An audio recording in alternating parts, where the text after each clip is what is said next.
Jérémie, chapitre 52.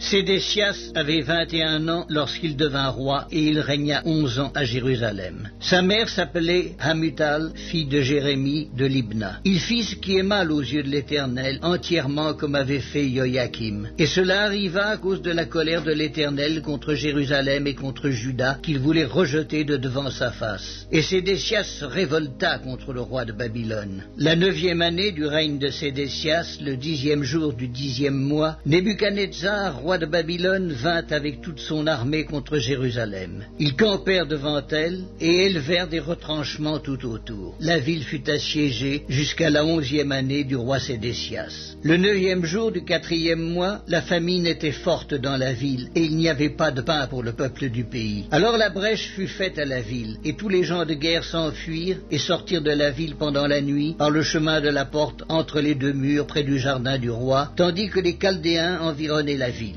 Les fuyards prirent le chemin de la plaine, mais l'armée des Chaldéens poursuivit le roi, et ils atteignirent Sédécias dans les plaines de Jéricho. Et toute son armée se dispersa loin de lui. Ils saisirent le roi et le firent monter vers le roi de Babylone, à Ribla, dans le pays de Hamath. Et il prononça contre lui une sentence. Le roi de Babylone fit égorger les fils de Sédécias en sa présence. Il fit aussi égorger tous les chefs de Juda à Ribla. Puis il fit crever les yeux à Sédécias et le fit lier avec des chaînes d'airain. Le roi de Babylone l'emmena à Babylone et il le tint en prison jusqu'au jour de sa mort. Le 10e jour du 5e mois, c'était la 19e année du règne de Nebuchadnezzar, roi de Babylone, Nebuzaradan, chef des gardes au service du roi de Babylone, vint à Jérusalem. Il brûla la maison de l'Éternel, la maison du roi et toutes les maisons de Jérusalem. Il livra au feu toutes les maisons de quelque importance. Toute l'armée des Chaldéens qui était avec le chef des gardes démolit toutes les murailles formant l'enceinte de Jérusalem.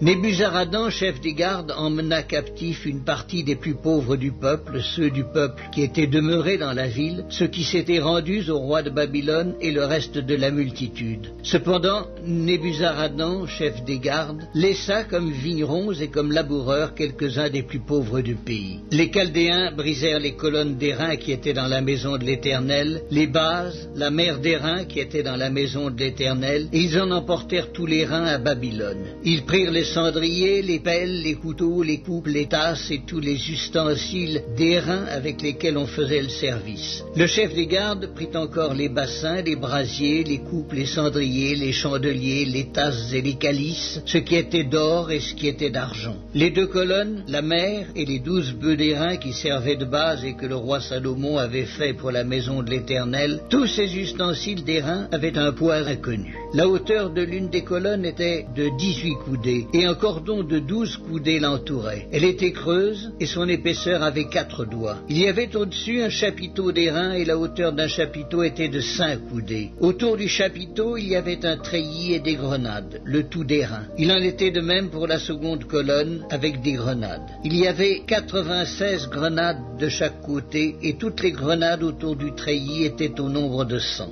Le chef des gardes prit Seraya, le souverain sacrificateur Sophanie, le second sacrificateur et les 3 gardiens du seuil. Et dans la ville, il prit un eunuque qui avait sous son commandement les gens de guerre, 7 hommes qui faisaient partie des conseillers du roi et qui furent trouvés dans la ville, le secrétaire du chef de l'armée qui était chargé d'enrôler le peuple du pays, et 60 hommes du peuple du pays qui se trouvèrent dans la ville. Nebuzaradan, chef des gardes, les prit, les conduisit vers le roi de Babylone à Ribla. Le roi de Babylone les frappa et les fit mourir à Ribla dans le pays de Hamath. Ainsi Juda fut emmené captif loin de son pays. Voici le peuple que Nebuchadnezzar emmena en captivité. La 7e année, 3023 Juifs. La 18e année de Nebuchadnezzar, il emmena de Jérusalem 832 personnes. La 23e année de Nebuchadnezzar, Nebuzaradan, chef des gardes, emmena 745 Juifs, en tout 4600 personnes. La 37e année de la captivité de Joachim, roi de Juda, le 25e jour du 12e mois, Évil-Mérodach, roi de Babylone, dans la première année de son règne, releva la tête de Joachim, roi de Juda, et le fit sortir de prison. Il lui parla avec bonté, et il mit son trône au-dessus du trône des rois qui étaient avec lui à Babylone. Il lui fit changer ses vêtements de prison, et Joachim mangea toujours à sa table tout le temps de sa vie. Le roi de Babylone pourvut constamment à son entretien journalier jusqu'au jour de sa mort, tout le temps de sa vie.